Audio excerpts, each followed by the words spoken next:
Hi there, I'm James Blake. And I'm Adam Camperini, and welcome to Covered, where it's what's on the outside that matters. This week we're going to be reviewing A Streetcar Named Desire, which is by... I'm not too drunk, right? That's Tennessee Williams? The kind of pseudonym is that? I don't think that's a pseudonym. I think that's a town. Yes, an entire town came together to write this tragic novel about their streetcar named Desire. Huh. Well, judging by the cover here, you've got this dominating male figure here, piercing eyes, and the shirtless body. He's got those abs and those pecs and those shins, and he's unbuttoning his pants very seductively. It's pretty hunky, I'd say. And I think his name is Guy Who Looks Like Marlon Brando. He does look quite a bit like Marlon Brando. I could spot those nipples anywhere. What about in the dark? Yeah. They're like one of those little fish that they go at the mile below sea level, and they've got the anglerfish, you know, with the lights. With a little light thing? That's what a guy like Marlon Brando's nipples are like. Oh. Don't seem to have much else on the front. What's on the back? A Streetcar Named Desire, Tennessee Williams. This Pulitzer Prize-winning play is one of the most remarkable of our time. In A Streetcar Named Desire, Williams introduces us two of modern literature's most famed characters. Blanche Dubois, the haggard and fragile Southern beauty whose pathetic last grip at happiness is cruelly destroyed, and Stanley Kowalski, the barbaric and crudely sensual brother-in-law who precipitates Blanche's tragedy. Everbind, Lodi, New Jersey, 07644 800-842-4234, www.everbind.com. Really? Yeah. No. Yeah. I didn't think this quality would come out of New Jersey either. Wow. So, based on the description here, obviously what we have is a Harlequin romance novel.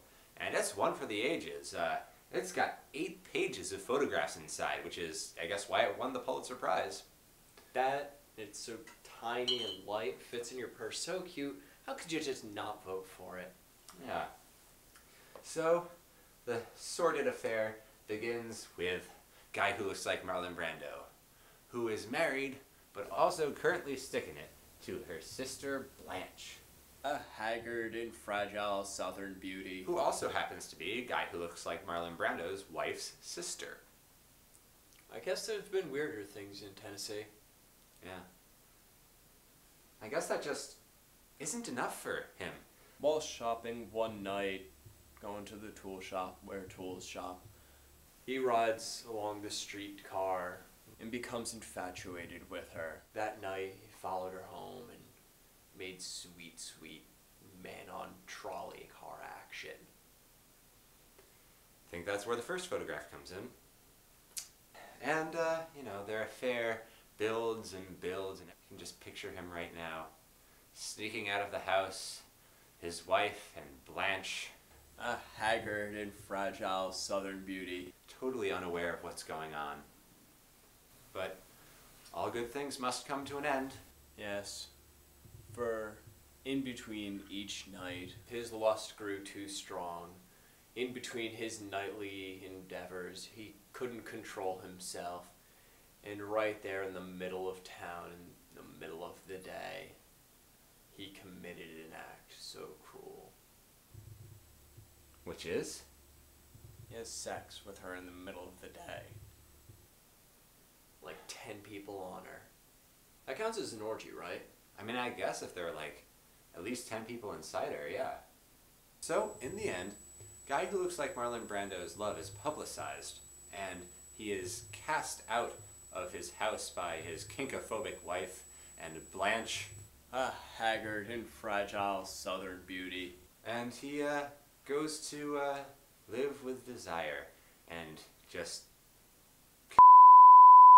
her all day at the far end of the tracks.